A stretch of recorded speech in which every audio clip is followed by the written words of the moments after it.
of new member states joining the euro area. In addition to internal development, the Union's security environment has changed. Economics has grown into an increasingly significant factor in security policy. The interplay between economics and politics is nothing new, but its importance is highlighted in the current threat environment and armed conflict situation, and as a result of the competition for dwindling natural resources. Recent economic developments have seen new countries ascending into positions of global influence. The relative strength of even the largest EU member states has been reduced. In particular, the economic and political power of China is increasing. China's military buildup and tensions in the Pacific region are reshaping the security environment. The United States, in turn, is focusing increasingly on Asia. Its domestic political situation and budget cuts may lead to reduced activity in foreign politics. In any case, global economic and political changes are making it increasingly crucial to support a politically cohesive and competitive European Union. In the long run, if we are to maintain the ability to respond to global security threats, there is no alternative to a common foreign and security policy that covers the Union's external relations.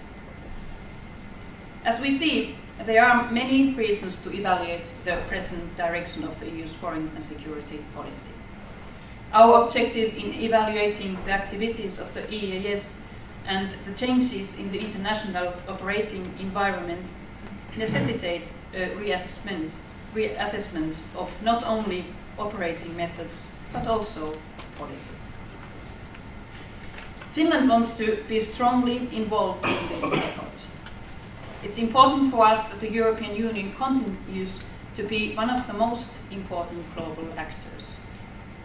With this in mind, we have participated closely in discussions on foreign and security policy. A year ago, the Foreign Policy Committee of the Finnish Parliament prepared a committee report on the EU's foreign and security policy and its impact.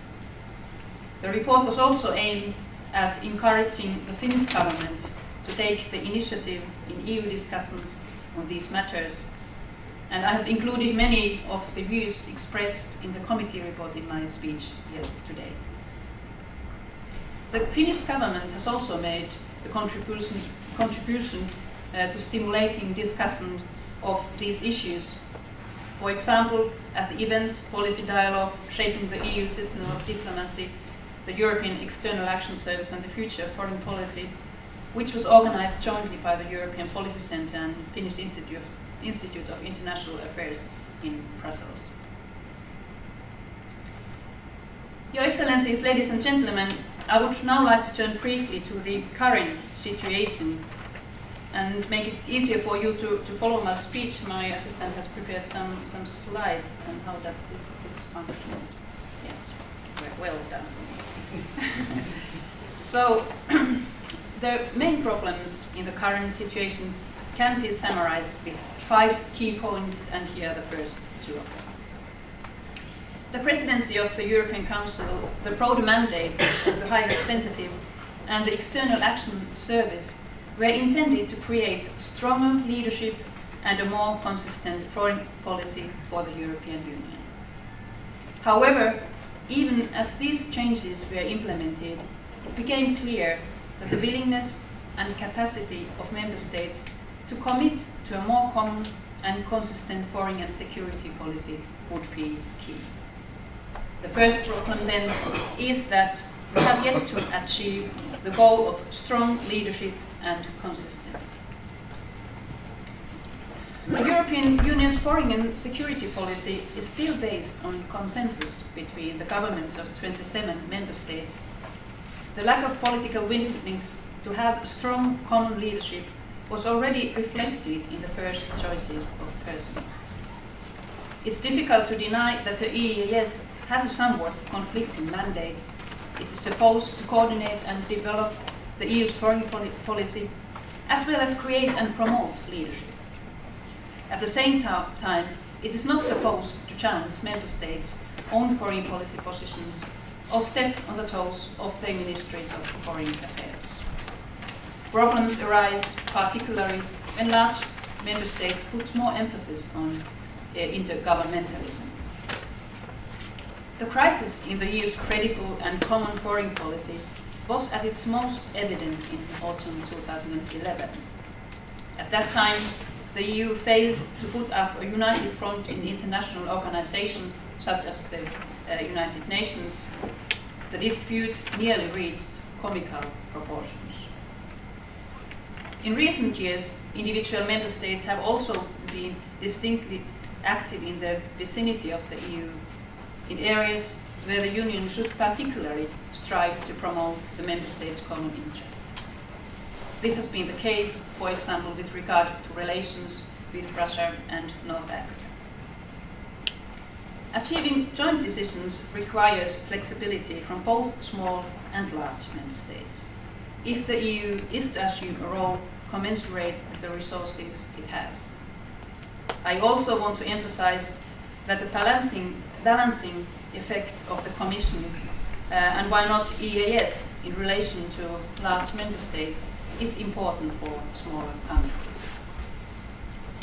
The changes introduced by the Lisbon Treaty were intended to consolidate the preparation, leadership and implementation of foreign policy and the external representation of the EU as a single entity. The second key problem is that the High Representative was assigned too many duties. A single person was appointed to be High Representative, the Vice President of the European Commission, the President of the Foreign Affairs Council, and the head of the External Action Service. Early on, it was clear to many observers that this multitude of duties could not be managed without affecting, jeopardizing arrangements and delegation. Practice has shown this to be the case. A third focus of criticism has been the division of tasks. The Lisbon Treaty does not exhaustively specify the division of tasks among the actors involved or the procedure by which matters are to be prepared. The EU's capacity to function may be weakened regardless of the persons involved if, at practical level, there is a failure to reach mutual understanding of how to ensure the consistency and effectiveness of activities. The Commission, rather than the EAS, handles certain fields of policy making that have a foreign policy dimension. Trade, development, expansion and neighbourhood policy are such fields. Energy and migration policy also go beyond the EU's internal policy.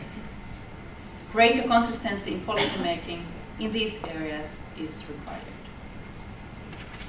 There has been an increased compartmentalization of activities in fields such as trade and development with the transfer of the Directorate General for External Relations from the Commission to the European External Action Service. The Commission must be prepared to give the High Representative and the External Action Service a sufficient position to strengthen coherence. It is unacceptable that institutional turf wars prevent the full utilization of EU institutions and resources for the benefit of the Union and its member states.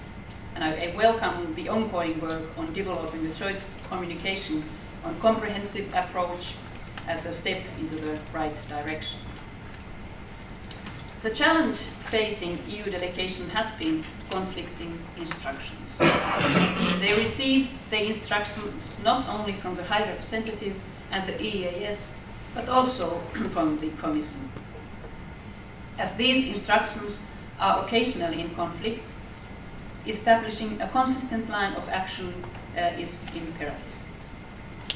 Another issue is that the High Representative hasn't always received all of the relevant information related to external relations. This is another sign of the problems related to the division of duties, such as is the apparent lack of overall responsibility for external relations. In the past, the overall responsibility lay with the rotating president, and in practice, under the new operating culture, it has been difficult to replace the EU ownership of each member state that was part of the rotating presidency. This has contributed to weakened solidarity towards the leadership structures. The multipolarity of the Union's leadership structure calls for a coherent strategic system for decision-making and the preparation of matters. Meetings on external relations are chaired by the President of the European Council, the High Representative, and the country holding the rotating presidency.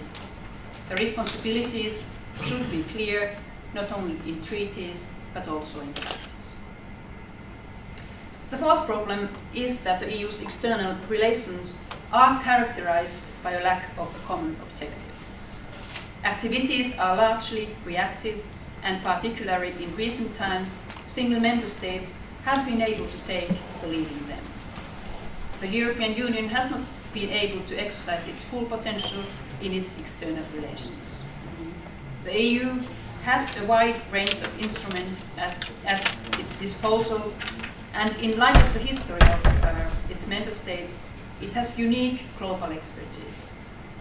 However, our internal integrity has faced a real test in recent times, negatively affecting our global credibility. The EU is no longer as competitive and attractive in the eyes of outside parties or its own citizens, and we must also take care to ensure that the principles of democracy, human rights, and rule of law are realized in our member states. There have been serious signs of developments that contradict these objectives. The EU's common security and defense policy has been part of the Union's foreign policy for about 10 years. We shouldn't trivialize its achievements, but the fact is progress hasn't been particularly fast. So the fifth problem is that the European Union has found it difficult to reach a consensus on the development of the CFSP. The Weimar Initiative proposed by Poland, Germany, and France has been slow to get